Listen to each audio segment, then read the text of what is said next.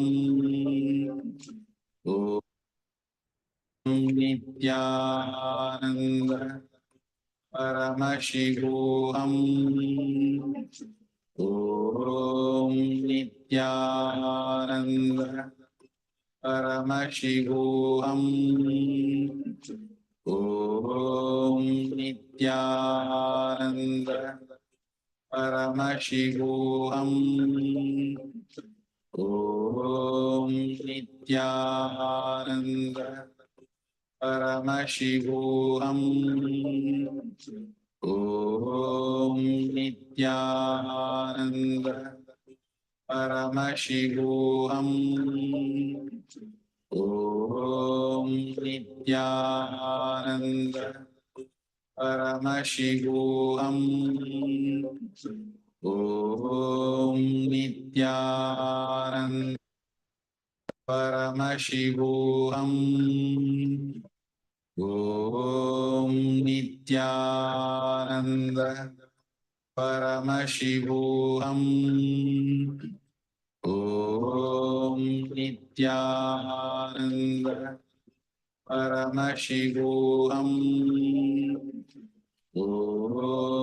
Om Nithyananda Paramashivoham Om Nithyananda Paramashivoham Om Nithyananda Paramashivoham Om Nithyananda Paramashivoham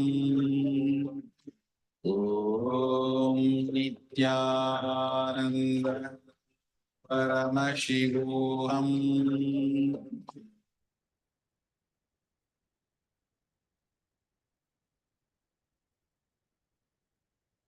Yes. Now, all of you, please go ahead and share your experience.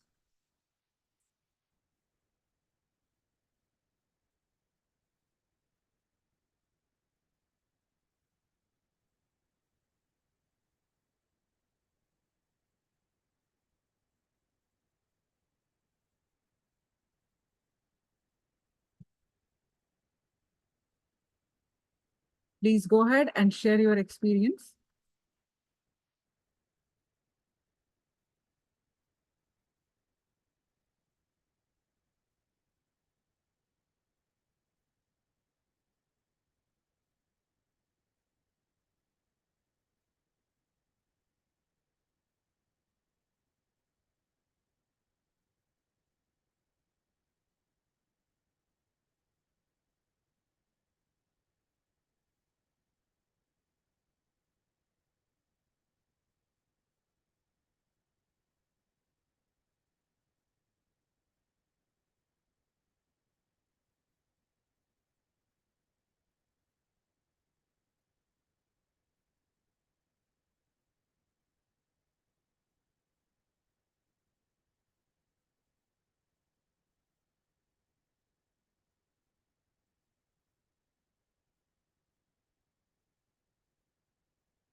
What is your experience of the power of levitation?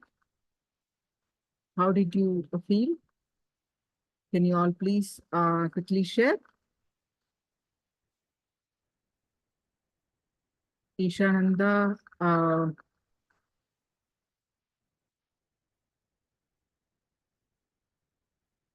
Sukriti,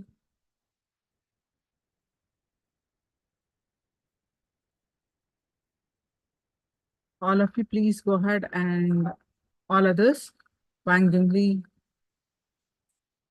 Zhu Weeping, what is your experience?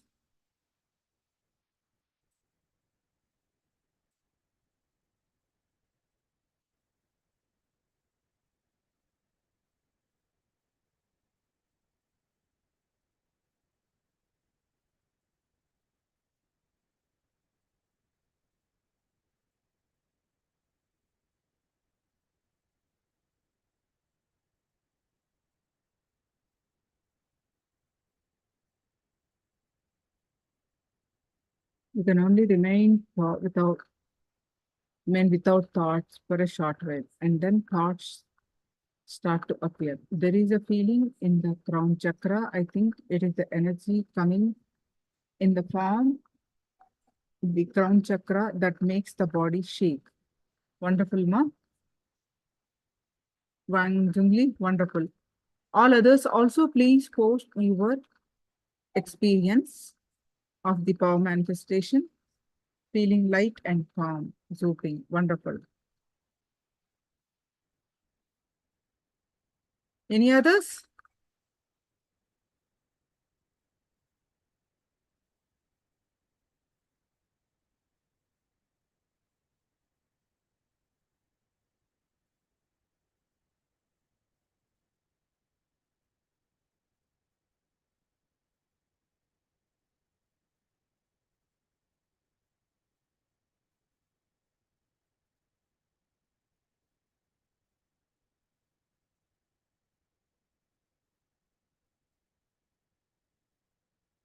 Any others want to share? Please go ahead and share quickly. We'll be moving on to our next sessions.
Okay, maybe not focused enough. No, not any specific feeling.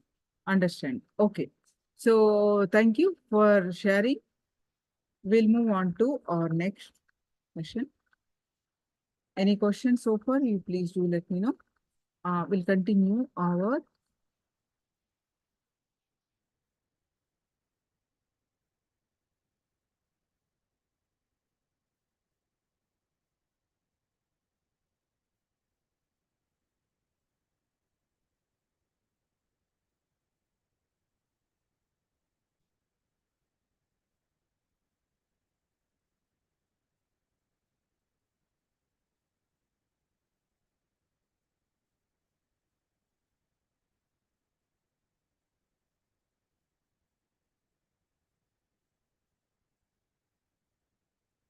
so why should we contribute? Let's understand more.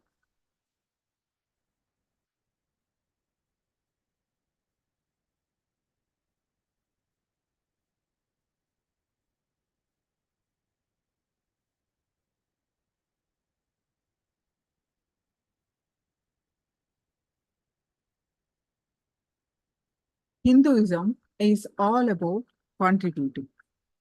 Either you read Vedas and you read Agamas, or you read everything. There is so much more restriction, so much more righteousness. Everything is about contribution, putting others first.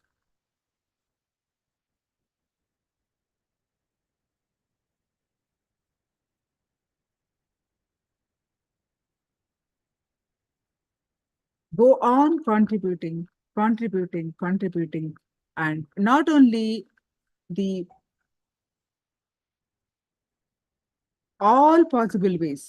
go on contributing to the Jagat, to the world, to manifest Ishvara.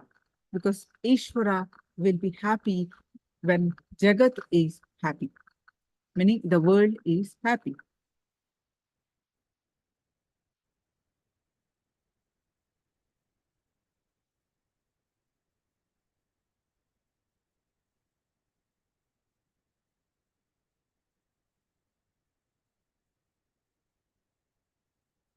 Of course, there are some exemptions, but as a rule, anyone living Hindu, practicing Hindu, if he brings up a child in practicing Hindu way, it is all about only contribution. It is only all about contribution.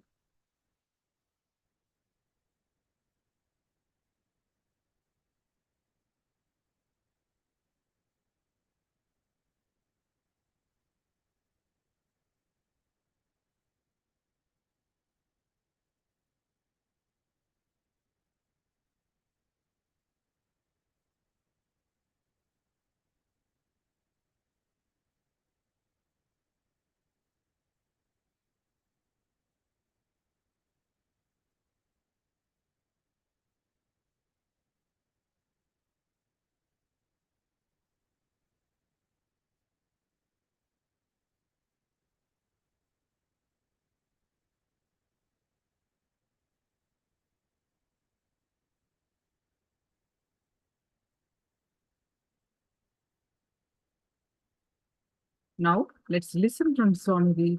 Why should we contribute?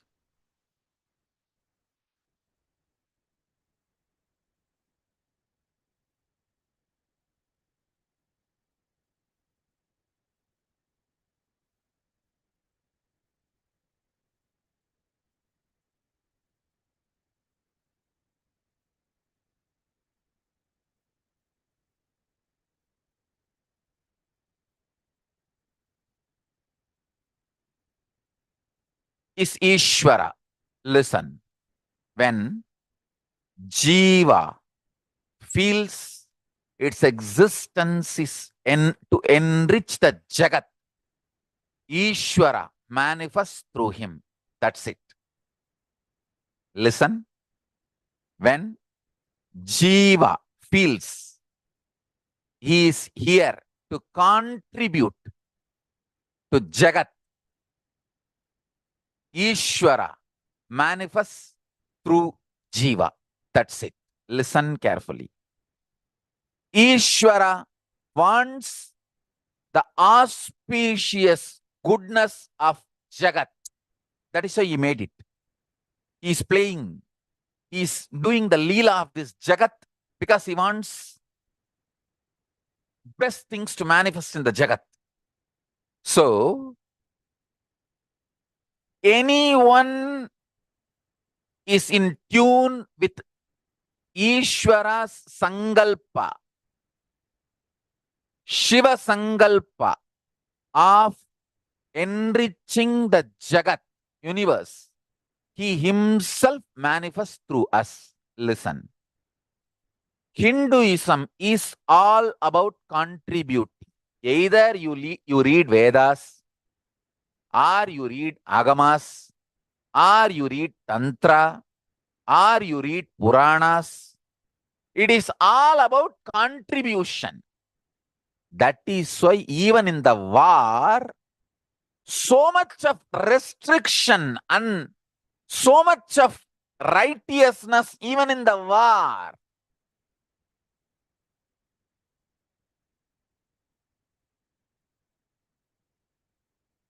Understand?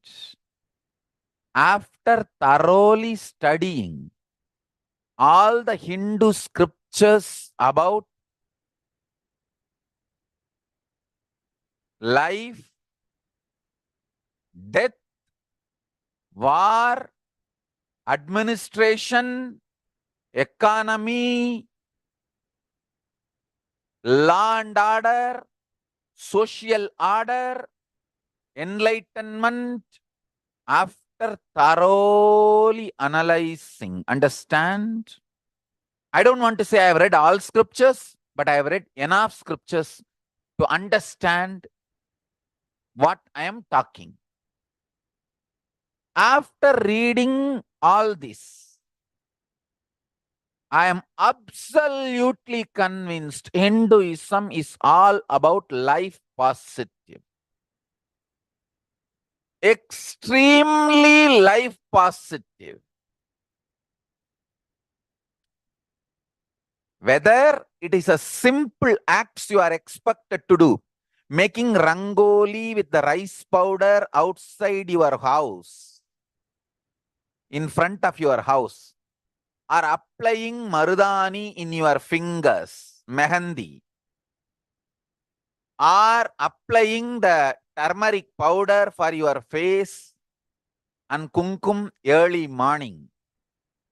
Everything is all about life positivity. Life positive, life positive, life positive, life positive.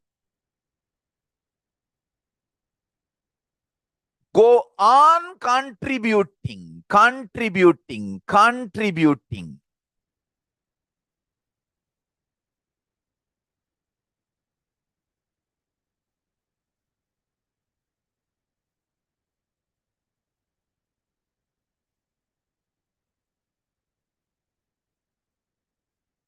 Not only minimum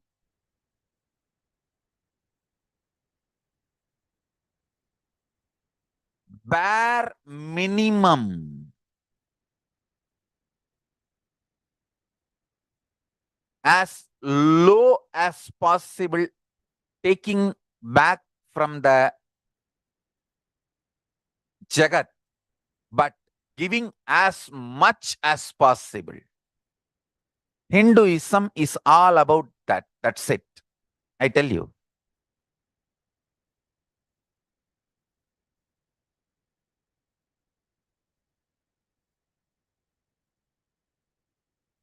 Why do you think Hindus are the richest ethnic community, not only in United States of America and Canada, Europe and Australia, almost all major countries all over the world?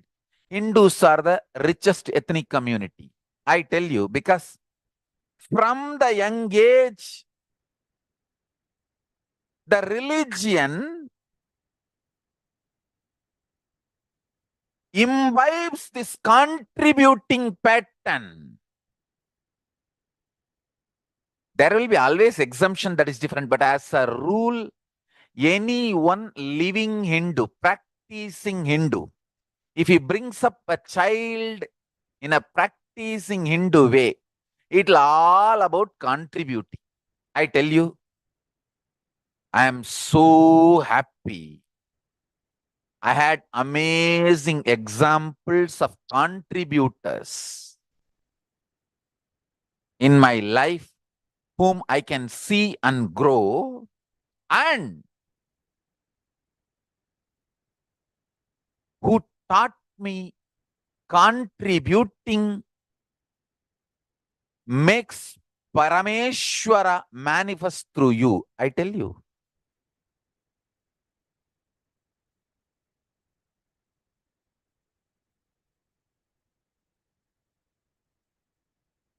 When I came out of Ramakrishna Mission, the first ashram I established, I named it after Ramakrishna Mission as Ramakrishna Dhyana Peetham, for my deep gratitude to Ramakrishna Mission that I learned how to do hard work. I never felt I was exploited, I was cheated, and I should start fighting against Ramakrishna Mission. No. I felt, oh God, how much they taught me to do hard work. A great opportunity I got to do hard work, sincere work. You can talk to any Ramakrishna Mission sadhu. They will tell one thing. Oh, Nithyananda, yes, he was our brahmachari. 24 hours he will be working. Workaholic fellow. That's what they remember. We have reminiscences from many of them. I feel extremely grateful that they have given me an opportunity to learn hard work. Understand? I tell you. Contributors, wherever you go, you will enjoy life. All contributors will always have Lakshmi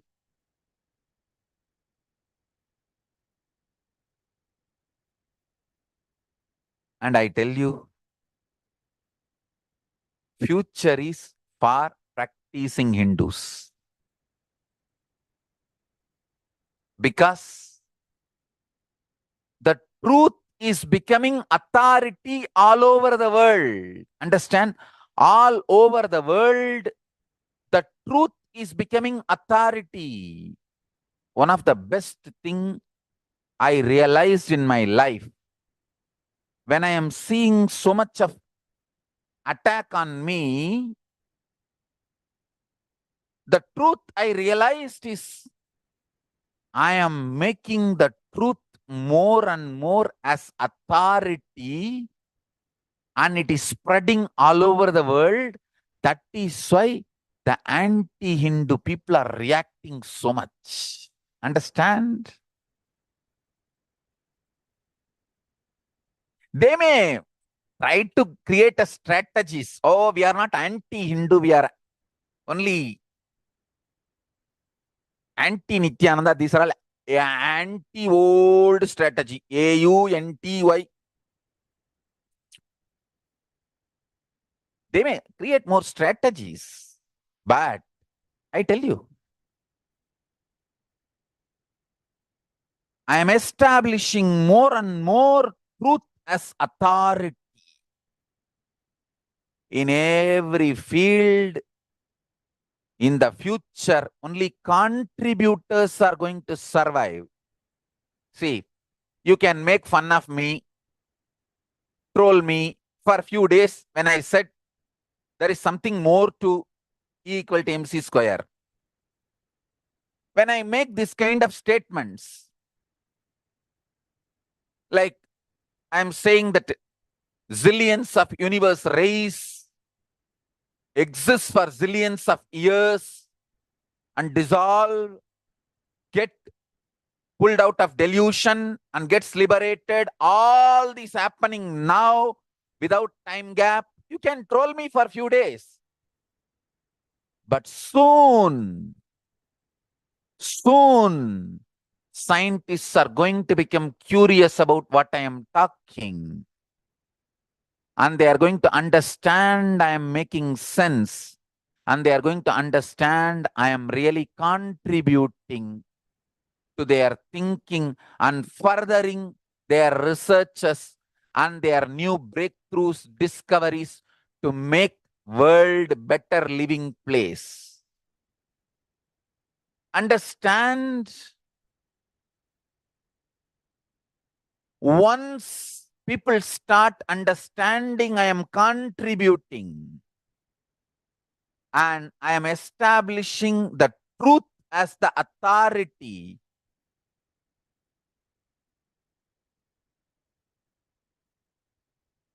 trolls will be trolled. Trolls are fools. They don't have history. The haters are losers. They are not going to be part of the history. Contributors are going to be part of the history. Understand? In every field, in the field of economy, 99% of energy should be contributing economy. Only 1% should be administration. Now, 80% of the people are trying to grab and administer. The bottom 20% people are getting destroyed, literally killed and sucked, forced to contribute. Understand? The Hindu economy is all about contribution. 80% will be contributing. I tell you, all the attack on agriculture, the Hindu agriculture happening in India. Please understand, the Hindu agriculture is literally getting destroyed. I don't know who is going to save. If the Hindu agriculture is revived, the economy of the world will boom. Because the Hindu economy is all about intense contribution. It's not consumeristic. It's contributing economy. Whether in the field of economy or in the field of social stability, I tell you,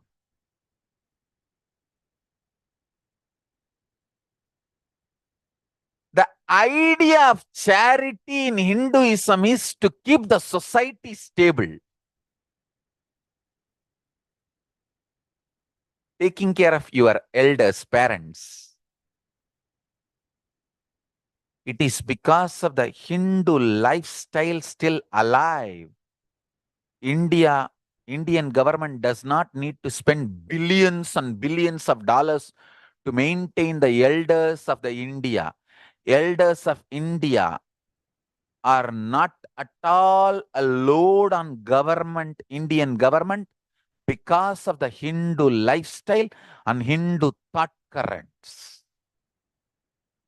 Till the last day, my grandfather was the head of the family and he had the whole money and bank signatory and all the wealth under his control.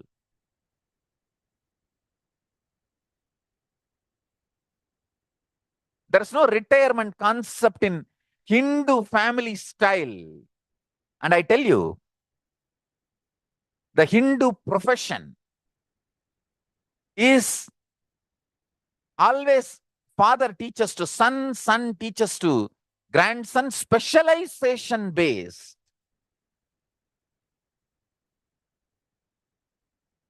Specialization. So always father remains as a teacher and father figure till his death. And you are always remembered by your father or grandfather. My whole village, my nickname is Mudaliyar Parent. Means grandson of the Mudaliyar.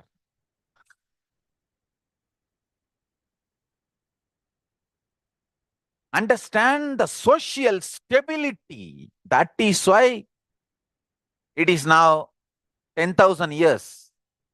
Hinduism has faced 5,000 wars. What these simple foolish fellows trying to do some social media attack on me? Hey, we are a 10,000-year-old tradition. In 10,000 years, we have faced 5,000 attacks. All types of wars. And we stood, we won, and we are still thriving. And I am going to be alive for next 200 years. In the body, alive, teaching, initiating, enlightening people.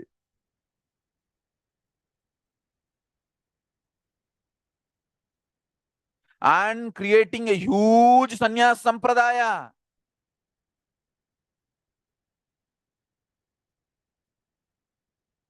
Building stone temples and universities all over the world. Creating thousands of Sarvanya Pitas everywhere.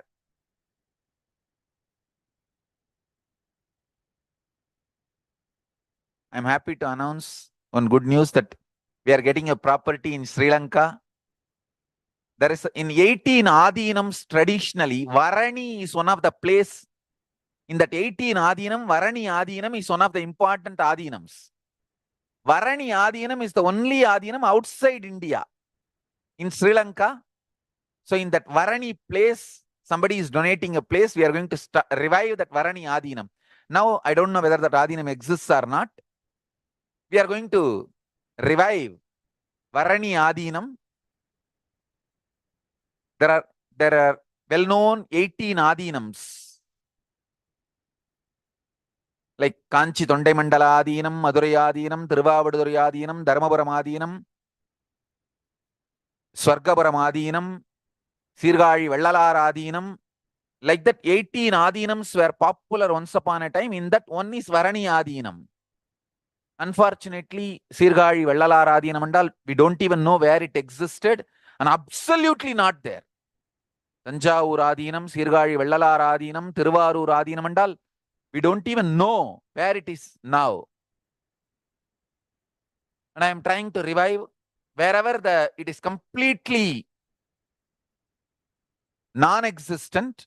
I am trying to get a property and revive the whole Sampradaya. So the Varani is one of the Adinams, so we are reviving it.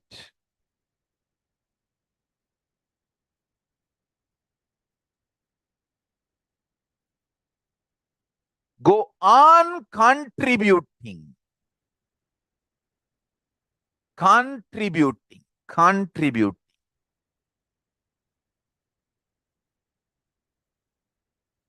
Understand?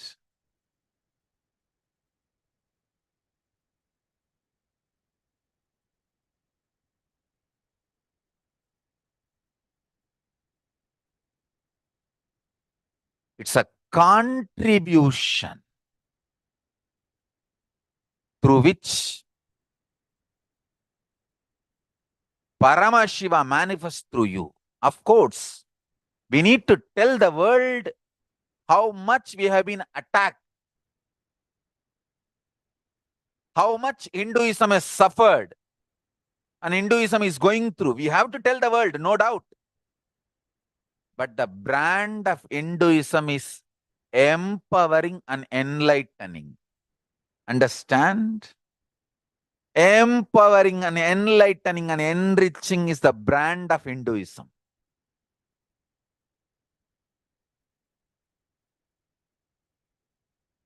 Contributing, whether social structure,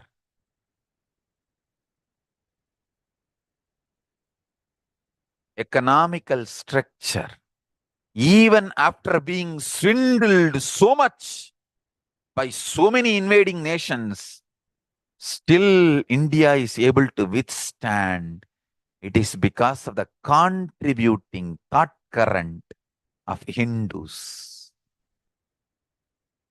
I tell you,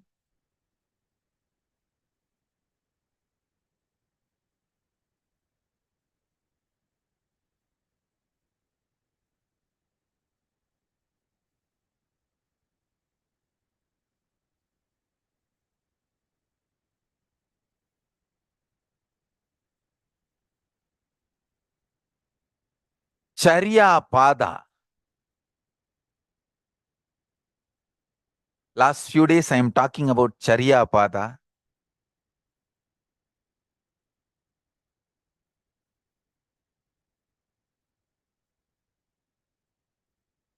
The whole Charya Pada is all about just two things. Live long, blissfully, enrich the world blissfully. That's all. Everything. Morning, waking up, the moment you wake up, you are expected to apply sacred ash on your forehead.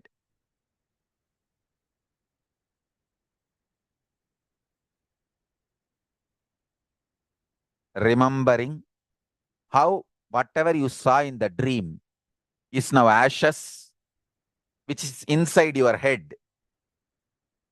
Now whatever you are seeing also will become the ashes like this when you go inside your head again.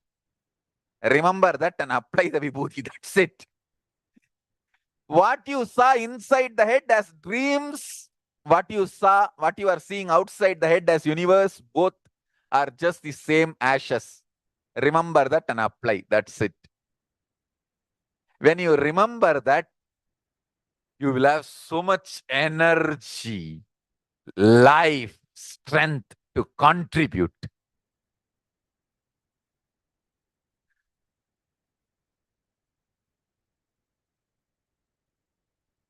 As long as we are alive, let's contribute, contribute, contribute. Morning, when you come out of your head to outer world, applying the ash, that is the first charya you are expected. And night, when you fall asleep, means when you are going from outside to inside your head, apply the sacred ash. From that to this, the whole charya pada, the essence is live long, healthily, happily, blissfully, and enrich, empower, enlighten, happily, blissfully. That's it.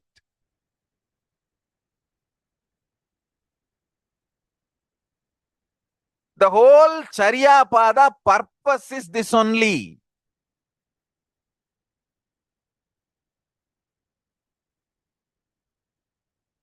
Isha Vasyamidagun Sarvam Yatkincha Jagatyan Jagad Tena Tyaktena Bunjita Makridakasya Sviddanam Kurvan Nevega Jijivishecha Daggu Samaha Evam Twayinanyate Dostina Karma Lipyadena Re. Over. The whole Charya Pada. Live hundreds of years by enjoying renouncing.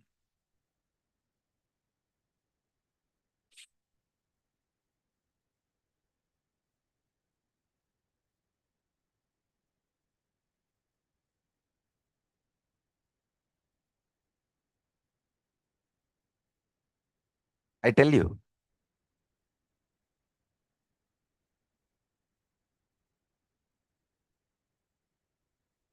Any problem you have in your life,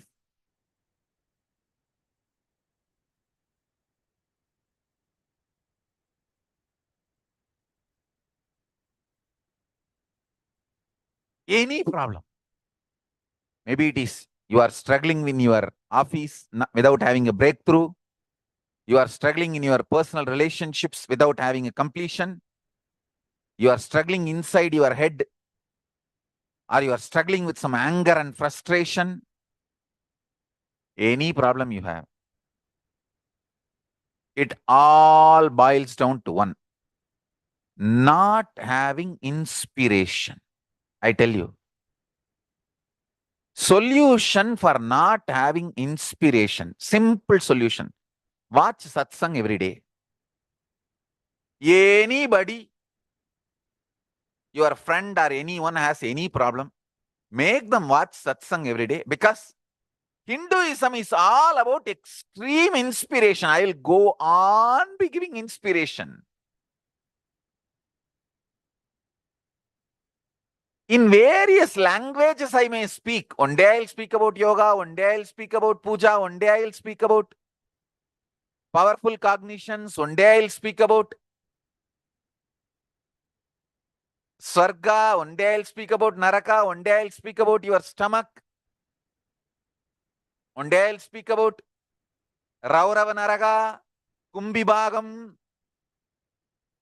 Avichi Naraka. But end of the day, it is all about inspiring, inspiring, inspiring, contributing. Whether wearing Rudraksha or having Jata or anything, life is all about contributing. When you contribute, wealth gathers around you. I tell you, sincerity and contributing ability is the real wealth. I always felt that is the strength. That is the strength.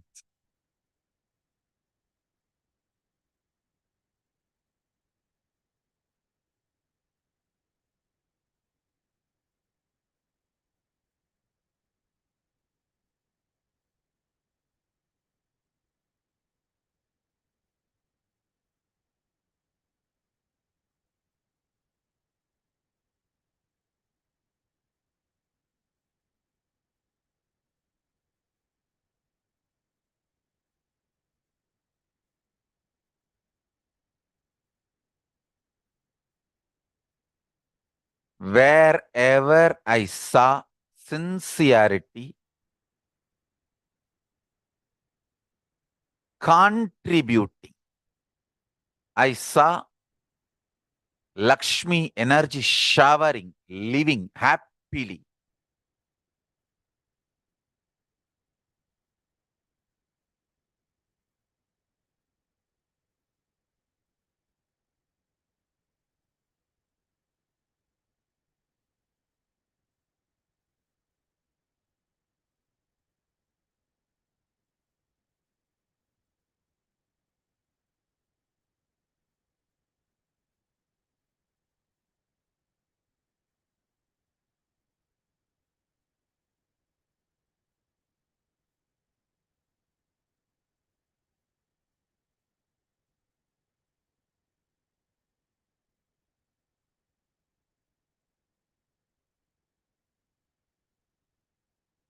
Understand?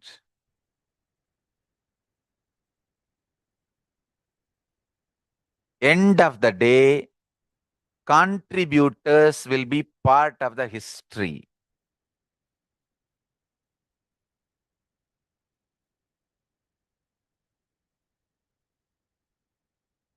False allegations, accusations does not stand.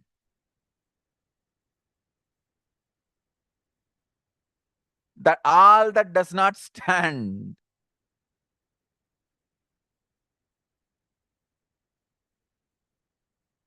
I have seen so many people. To become popular, they will attack some popular figure. So that along with that popular figure's name, your name also will appear. You become popular. But how many days those popularities will stand? No. Only contributors.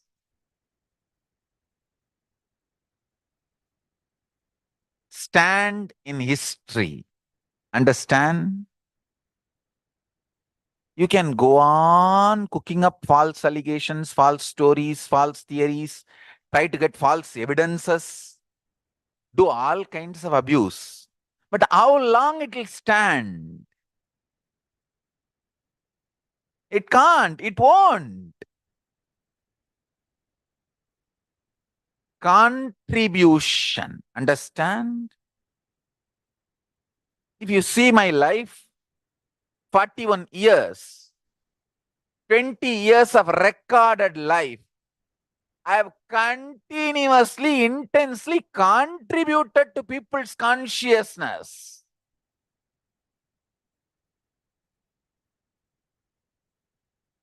"41 years of life, 20 years is recorded, documented from 2000. It's almost documented. See the whole documentation.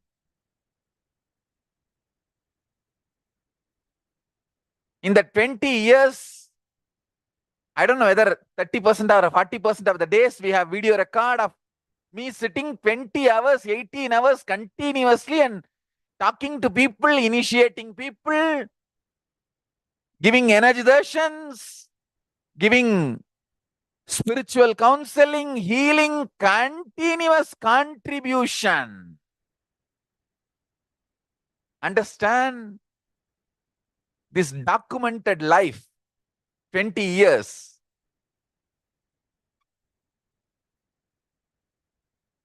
the amount of work I have contributed, and the temples, centers, ashrams built everywhere. Understand?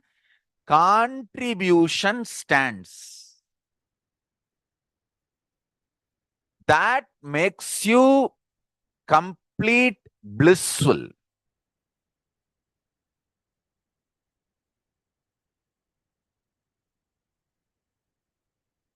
People who try to attack me and get popularity, name and fame, they may try to cook up all these false things and have 1 or 2 days of popularity. But what's the use of that?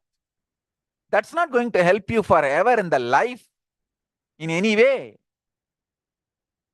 Contributing to the world, real contribution to the consciousness of the humanity, that makes you part of the history. Understand? Listen carefully. When you decide to contribute to the universe, to the Jagat, to the humanity, Ishvara manifests through Jiva, self. Ishvara, God, manifests through Jiva, self, when the self, Jiva, decides to enrich the universe, world, humanity. Understand? Enriching and empowering life positive is not just moral or good advice, good attitude. No, it is a spiritual methodology for enlightenment.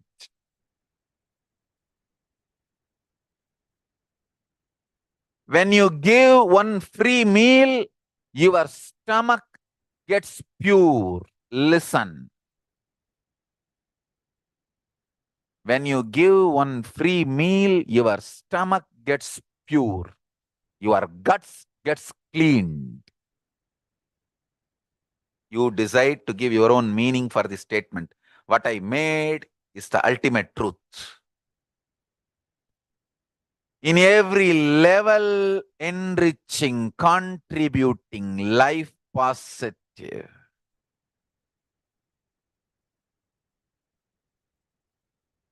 In your business ethics, in your relationships, in your responsibility, in your everything. Enriching, enriching, enriching makes you manifest powers. I tell you, it makes you manifest powers. It is a straight way to live in Kailasa and reach Kailasa. If you are giving a wake-up call to your brother, your friend, your teamily for morning Brahma Muhurta Yoga, see, morning 4:30 to 6 is Brahma Muhurta. Whichever country you are living, your time 4:30 to 6 means one Muhurta before the sunrise is called Brahma Muhurta. One Muhurta is 1.5 hours. 1.5 hours before the sunrise is Brahma Muhurta. Best time for Brahma Muhurta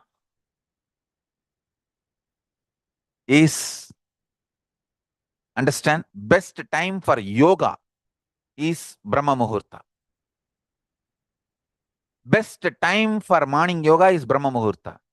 Whether you give one morning wake-up call to your teamily person, waking him up or up for the yoga, or you do a simple enriching, inviting somebody to come and receive Atmalinga and start the puja, everything makes you manifest Kailasa space. Understand? All enriching.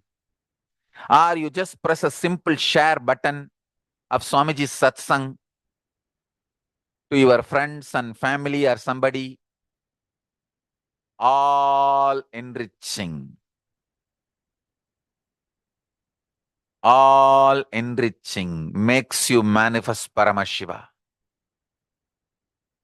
Understand? The only problem Hindus have is we don't tell the world the good things we are doing, and we don't tell the world how much we are attacked and abused. That is the biggest problem. That is the only problem we have. We need to learn.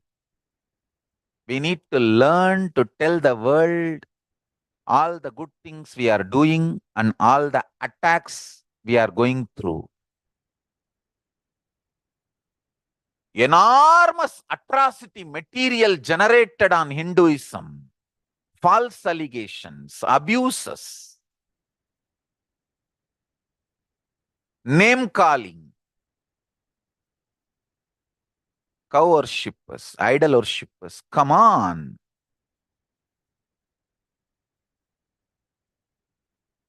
You need to know simply planet Earth cannot afford meat eaters.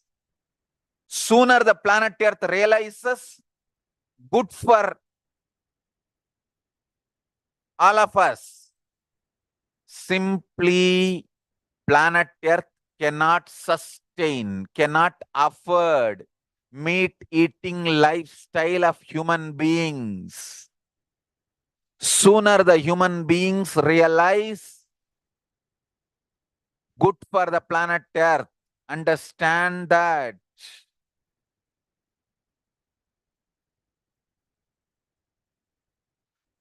One good thing with the social media, truth is becoming authority everywhere. People have started realizing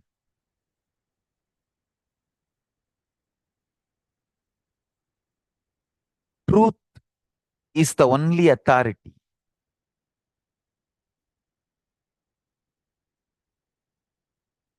Understand?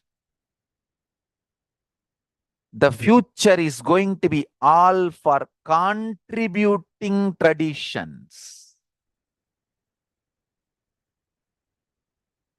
And you also need to know, no religion is going to have power over people in the future.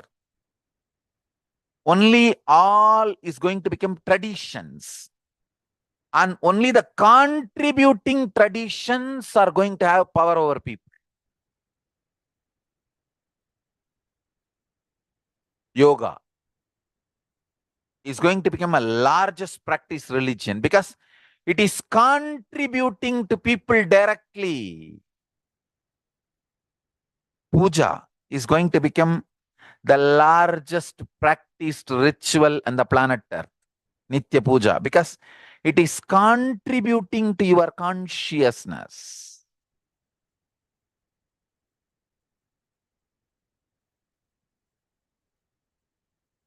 Powerful cognitions are going to become the principles for humanity very soon. The powerful cognitions I am sharing from Vedas and Agamas is going to become principles for humanity because there is going to be a lot of scientific researches on all these powerful cognitions, and these powerful cognitions will be established scientifically, legitimately to the world. Understand?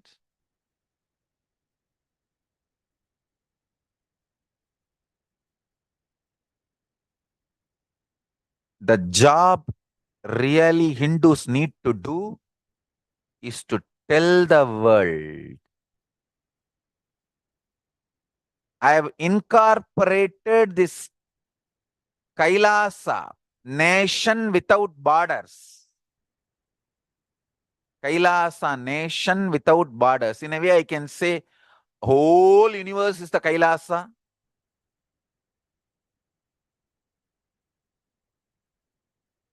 KAILASA, nation without borders. I've incorporated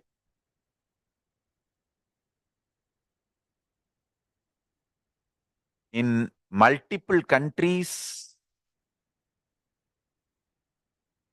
Each KAILASA will function in their own countries as per that country's law, within that country's law.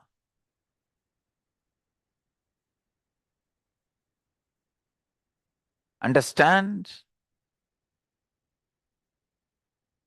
The KAILASA is revived to do contribution, uniting the nations for contribution. Hinduism, Veda Agamas have great things to contribute to the world.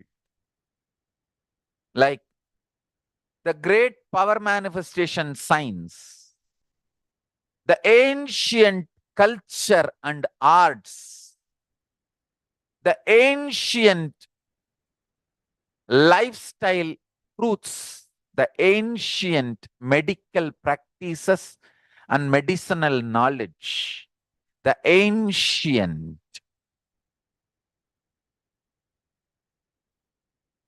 indigenous cultural heritage and jewelry, perfume, dance, music. In every level, Hinduism has so much to contribute. Veda Agamic traditions have so much to contribute. To share all this with the world, to contribute to the world. Many of the devotees, disciples are creating organizations, sanghas all over the world.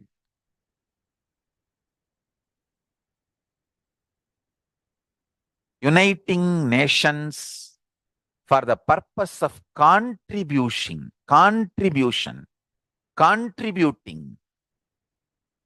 to work on religious harmony, to work on world peace, to work on preserving the ancient heritage, to work on protecting the ancient power manifestation sciences and ancient unique religions and traditions, because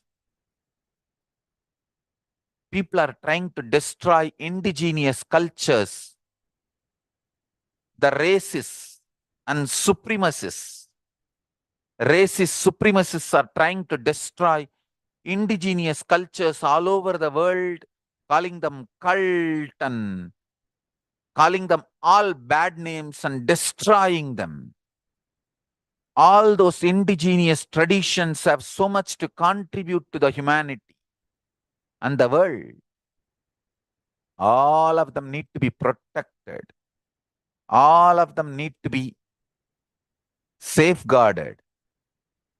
KAILASA is taking up the responsibility of uniting the nations for ancient heritage, uniting nations for ancient knowledge and scriptural storing, uniting nations for ancient sciences, uniting nations for animal rights, uniting nations for children and youth, uniting nations for enlightened beings and avatars, uniting nations for feminine empowerment and gender equality, uniting nations against lawfare, uniting nations against persecutions and genocides, uniting nations for global peace and religious harmony, uniting nations for mental health and development, uniting nations for monks and nuns,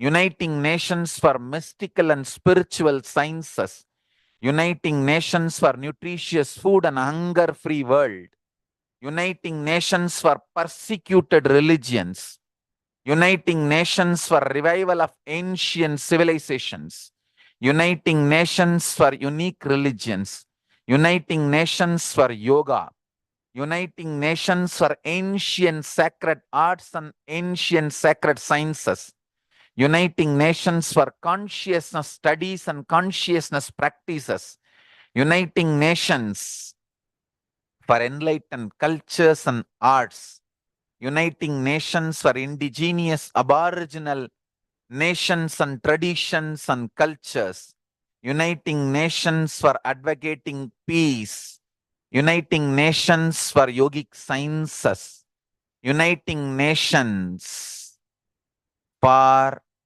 family health and development, uniting nations for rights of the immigrants, uniting nations for safe and supportive entertainment, uniting nations for best right spiritual techniques and methods and technology. Understand? Uniting nations for prevention of mass killings, uniting nations for orphans and abandoned children, uniting nations for furthering the researches to find cure for HIV/AIDS, uniting nations for against the atrocities and crimes. We are working in all this line, and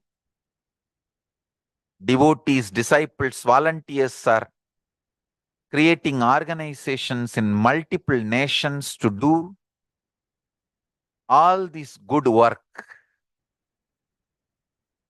Soon, in the morning satsang, I'll be blessing, giving them spiritual blessings and announcing in which countries, which organizations are legally registered and started functioning. All over the world, work has started happening. Much is done. Soon, I'll be announcing more details. Understand? Hindus need to tell the world what they are contributing in every level.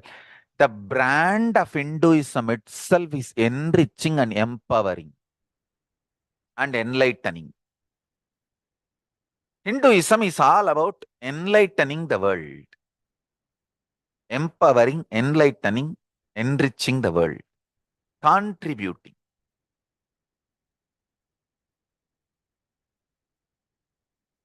That is our spiritual life. That is our spiritual strength. That is our spiritual core principle.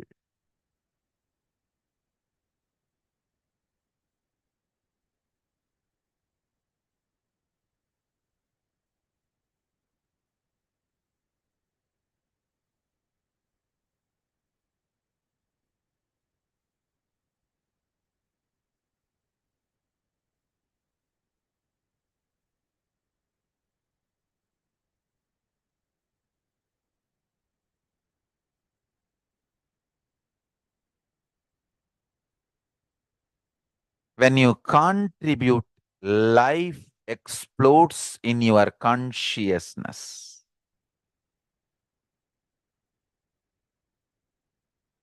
Decision to contribute makes the small flame into big bang. Understand? Small flame, angushta matra purusha.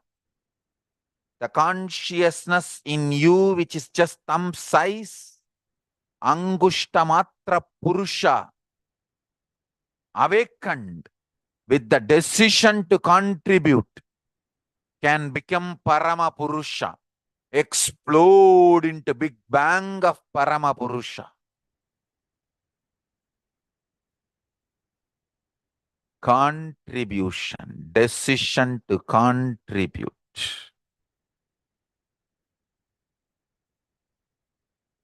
If you read my 41 years of life, 20 years of recorded life. If I have to reduce the whole thing to one line, one word, contribution. I tell you, wherever contribution happens, Parameshwara manifests through Jiva. Paramashiva manifests through Jiva to bless the universe, to bless the world.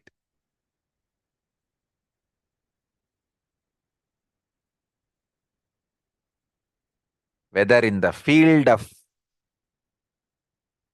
health, wealth, life, society, relationships, career, law and order,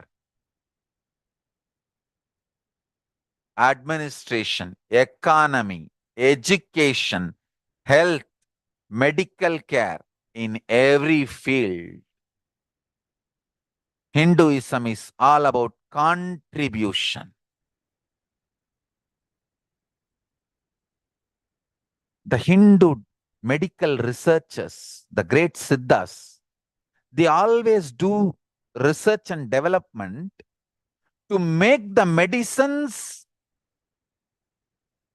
to discover the medicines which are easily available around your home. Understand, that is the beauty. They will always try to come up with a better and better combinations which is widely available. Means making medical care freely available. The whole thought current, again and again I bow down to Siddhas who made health care free in India.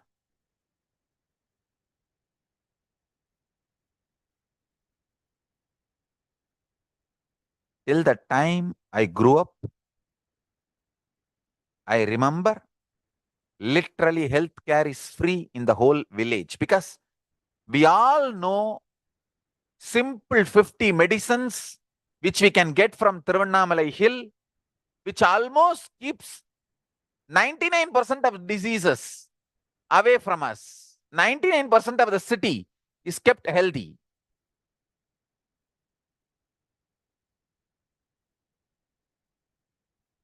And 99% of the city lives long. I have seen dying before 100 is exemption. Living till 100 is like a regular lifestyle. 90 வயசு தானே ஆச்சு, அதுக்குள்ளேயே வச்சது போயிட்டான். நல்லா தானே இருந்தான். Means, oh, only is 90, he died already. He was all right till yesterday.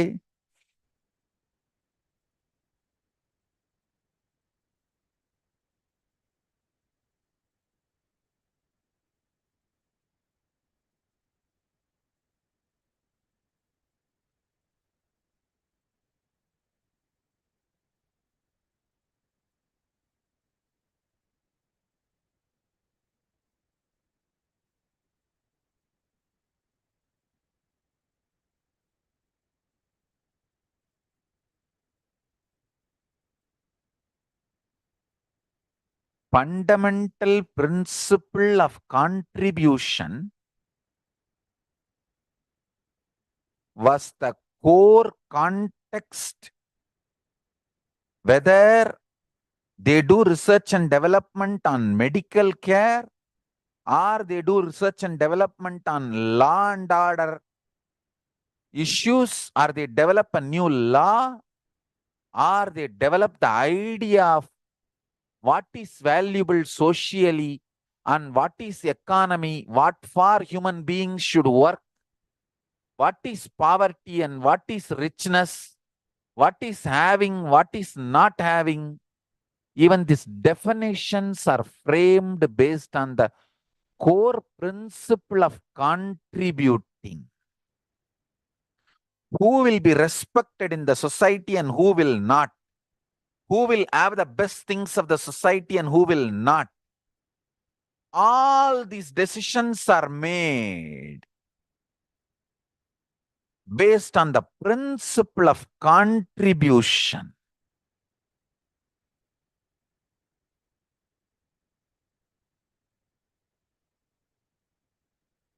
O humanity, I request you with folded hands, some one corner of the world, if you just give me few hundred acres, I will keep this whole science alive. Leave it for the whole humanity freely.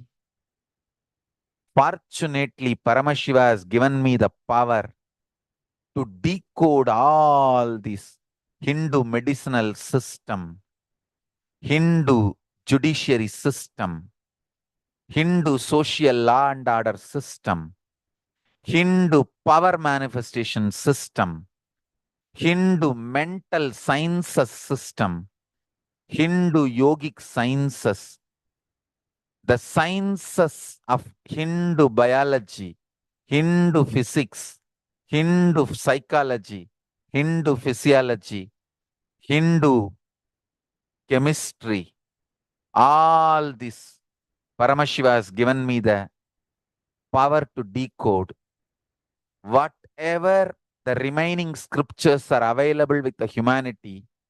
Paramashiva has blessed me, and I have collected, not only I have collected and organized, I can decode. This whole science can be kept alive in any one corner of the world.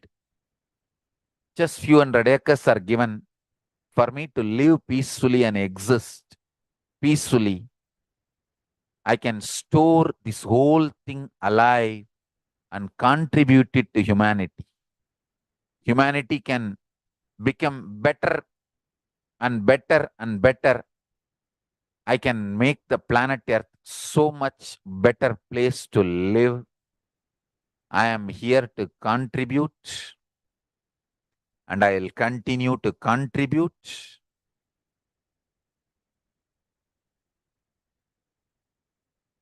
As long as I am allowed to live, I will contribute.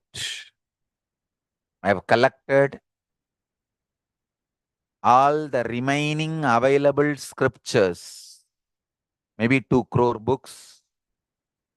2 crore means 20 million, I think, books on Hindu physics, Hindu chemistry, Hindu biology, Hindu physiology, Hindu psychology, Hindu law and order, Hindu social system, the power manifestation sciences of Hinduism, yogic sciences of Hinduism.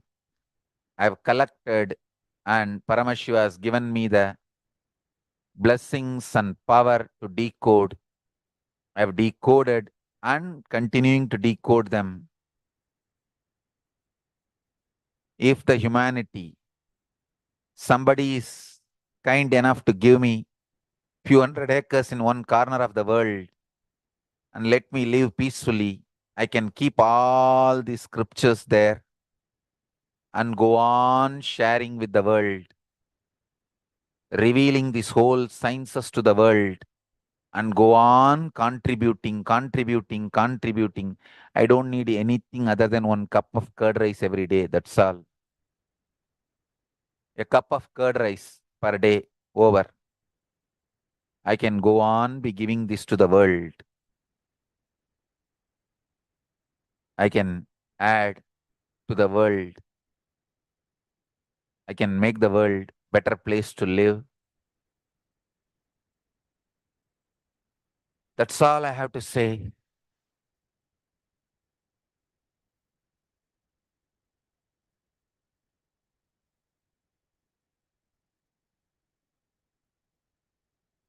Thousands of medicines are described detail in ancient Siddha and Ayurvedic scriptures. Paramashiva has given me the power to decode them, read them, and properly translate and map them to the modern day human language. And I am ready to work 20 hours a day. I just need few hundred acres where I can sit peacefully and keep this library, run a Gurukul where thousands of people can learn this and share it with the world. Understand?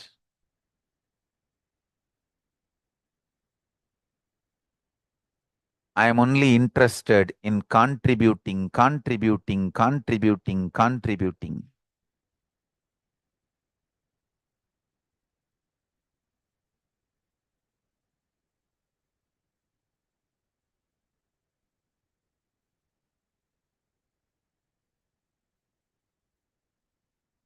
If we can decode all this great knowledge, whole world can prosper from this knowledge. Whole world can enjoy from this knowledge. If I prosper, I will only create a university. I will not create anything else. If the Hindus prosper, they will only create education institutions. Because Hinduism is all about giving, contributing. If I prosper, I'll create university, that's all. KAILASA is all about university to decode the ancient sciences and share with the world. Understand? Every day I am sitting and going on decoding, writing notes on my books and writing details on my books. Whether it is making human beings manifest powers, and I have also now started downloading and decoding the science of making animals manifest powers. Whether making people manifest powers or healing,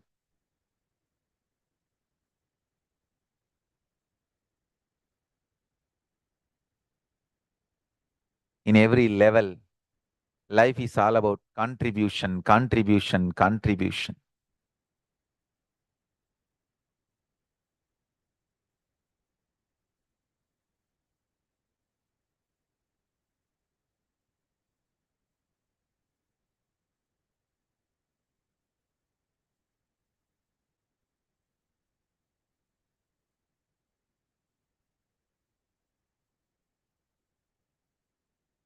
Hinduism is all about contribution. I tell you. I really tell you. I do not comment on politics, but this one line I want to tell. If Ayodhya Ram temple is built, India will become rich economically. Because the principles of Rama is all about contribution. If the principles of Rama is revived, if Rama Bhakti is awakened in Indian consciousness, it will become so much contributing. India will become wealthy, I tell you.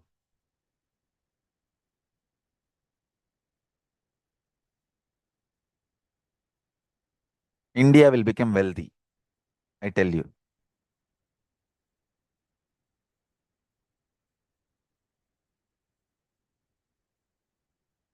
Anyone who gives money to build Rama's temple in Ayodhya is contributing for Indian economy.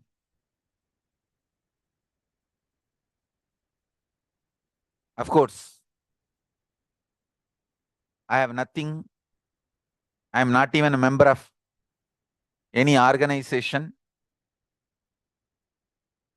But I'll strongly recommend my sannyasis, my disciples, to contribute whatever you can to build Rama temple in Ayodhya in every way.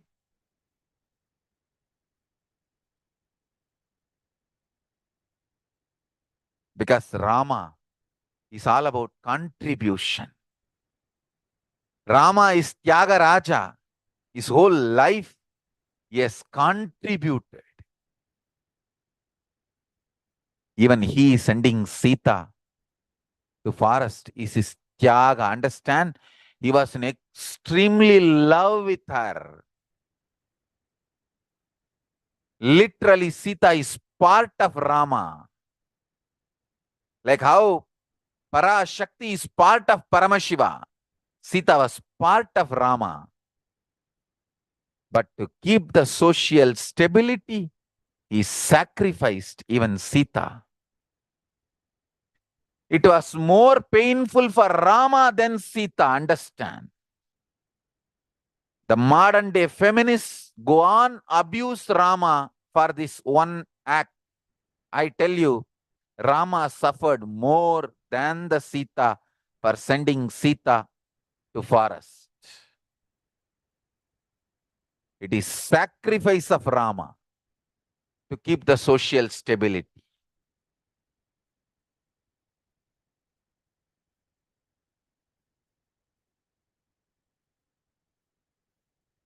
Nobody can contribute like Rama. Rama is embodiment of Tyaga, Tyaga Raja.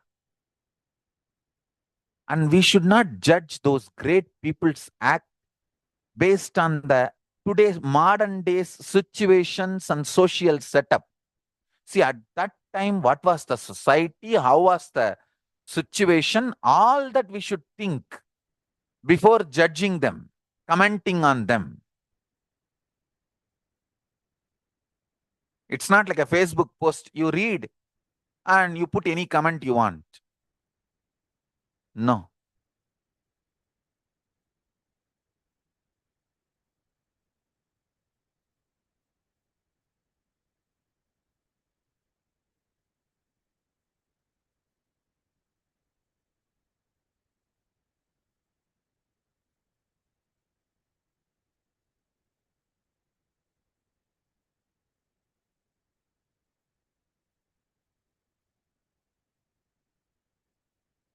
I'll contribute in my own way to Rama temple.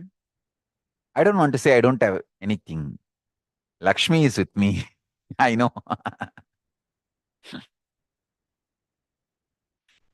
So we'll contribute. We'll contribute in right way to build Rama temple.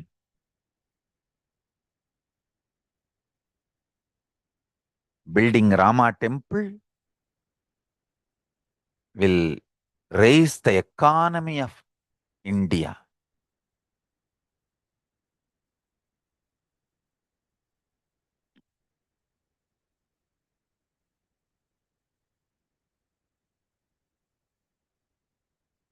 Rama Bhakti spreading is good for whole India in every level.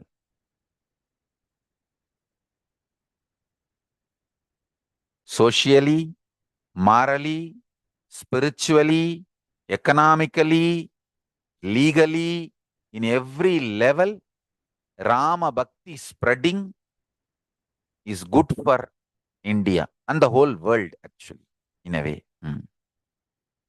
And Rama temple happening is the best thing, greatest thing for the world.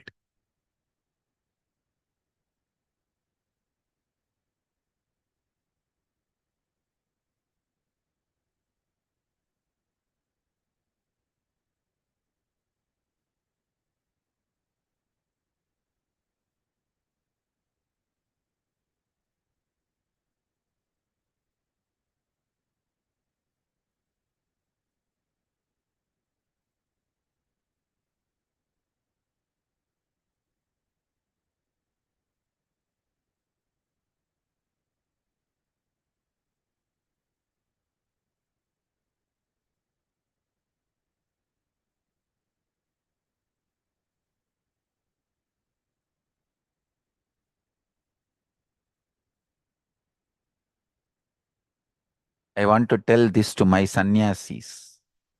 All my sannyasis and adinavasis, kailasavasis, listen. Every minute you are active and enriching and contributing, you will be showered by Paramashiva, fulfillment and completion and enlightenment. And your purpose of life will be fulfilled. Laziness is the devil. Contribution, enriching is Paramashiva's energy. Don't think you need to be monitored and driven. Contributors are blessed by Paramashiva. Paramashiva continuously showers on contributors. Actively contributing, you will manifest more and more powers and blessings and energy. I have seen all kinds of people. I tell you, contributors are the best people to associate with. Lazy people are not just innocent, dangerous to be associated. Because to protect their laziness, they will become cunning. When they become cunning, how they will behave, even they do not know. So lazy people are dangerous people. Contributing people are the best people to associate with. I tell you, the greatest blessing I have received from Paramashiva is in the young age. I was brought up by people who contributing continuously to society, to the humanity, and set a trend of contributing as lifestyle.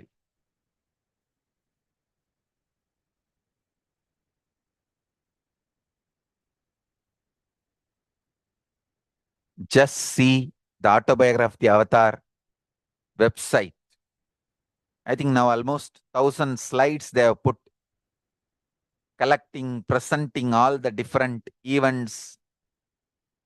If you just see the 1,000 slides, you will understand. The whole 1,000 slides, one line caption if I have to say, contribution to humanity. Contribution to humanity. So today's essence of satsang, understand, when Jiva, individual self, decides to contribute to the universe, Jagat,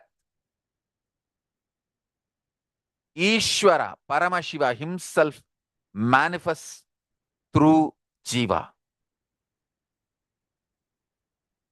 And example is my life, autobiography of the Avatar. Put this and share with the whole world. Autobiography of the avatar.org. And I tell you,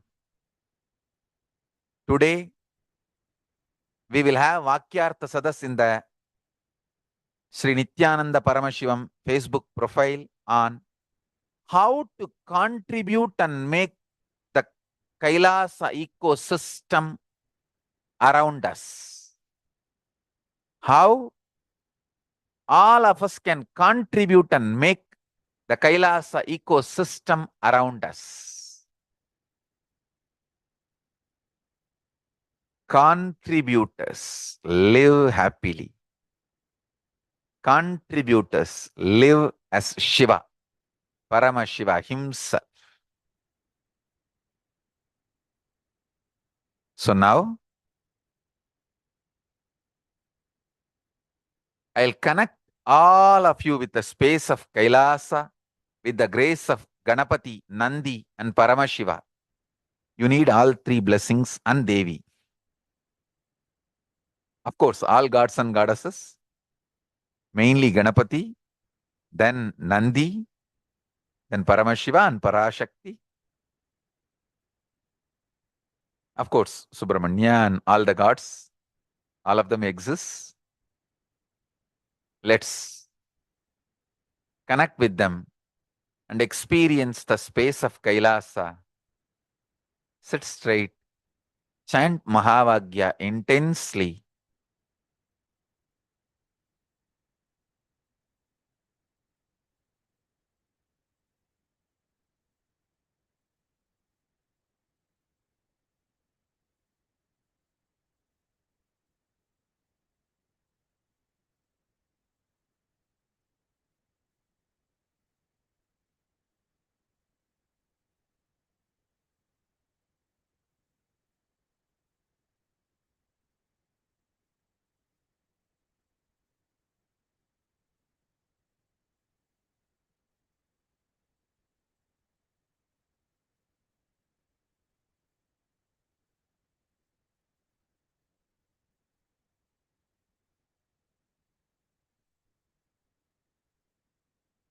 So they have been posting sincerity and contribution make a wealth gather around you. Wonderful. Only contribution stands. That only. Wonderful. All others also, please post your understanding in the chat. Please post your understandings in the chat.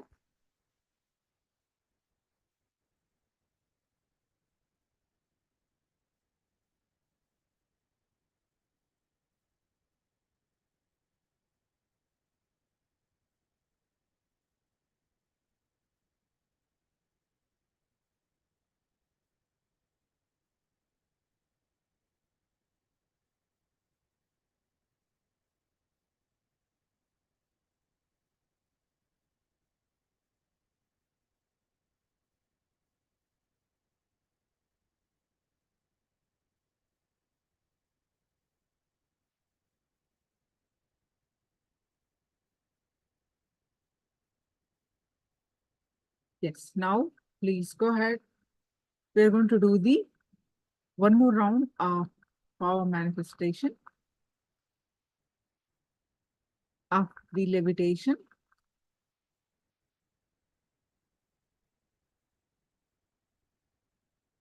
So please post your powerful cognitions from Living Enlightenment book.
All of you, please post your powerful cognitions from Living Enlightenment book.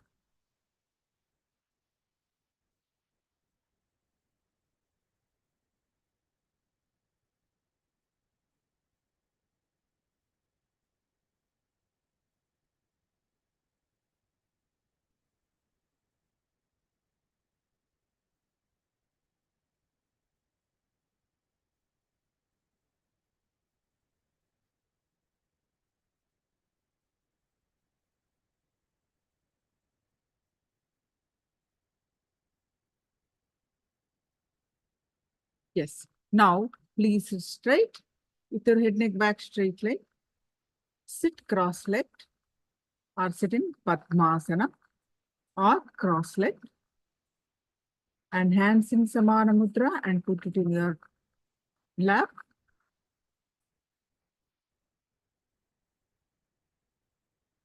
Any obstructions, just remove it. Make sure you have nothing around you.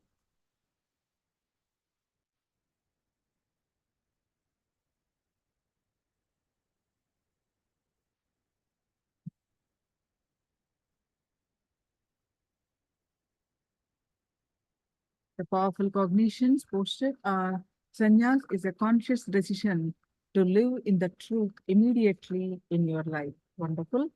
And Wang Jungli, true love is like a community. A resonance between two souls that can be felt without expressing it. So, wonderful cognitions. Now, please be seated in a nice cross-legged and Padmasana and sit with Samana Mudra with your hands locked. Put it in your lap.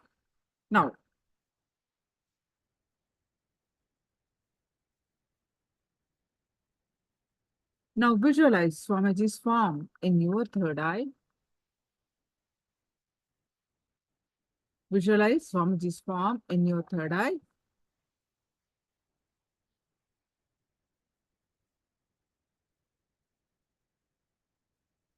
Any thoughts that are coming, let it come, let it go. Your complete awareness on your third eye.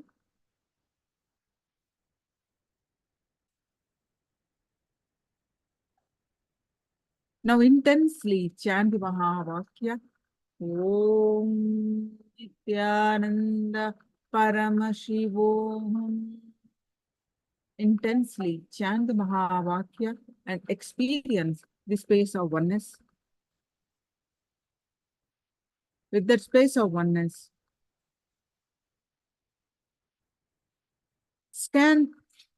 declare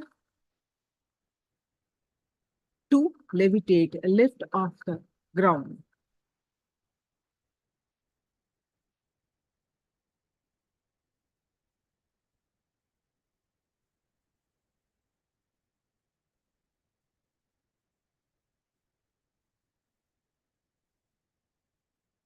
Intensely start chanting the Mahavakya.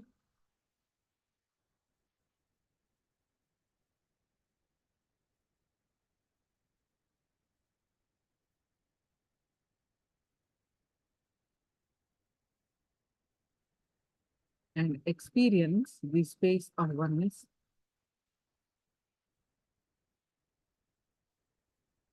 With that space of oneness,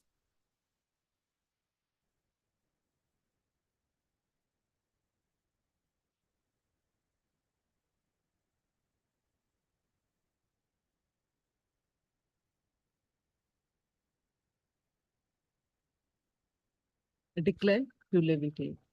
Now chant the Mahavakya.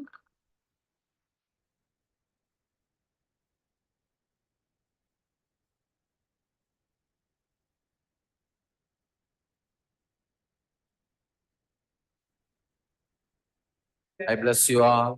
Let you all open all your three eyes and manifest the powers of Mahasudashiva. Om Nithyananda Paramashivoham.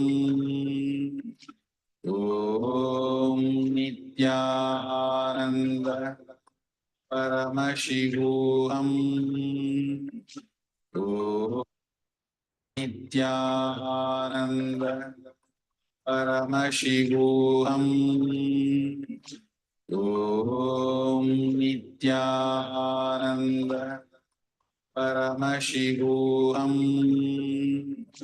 Om Nithyananda Paramashivoham. Om Nithyananda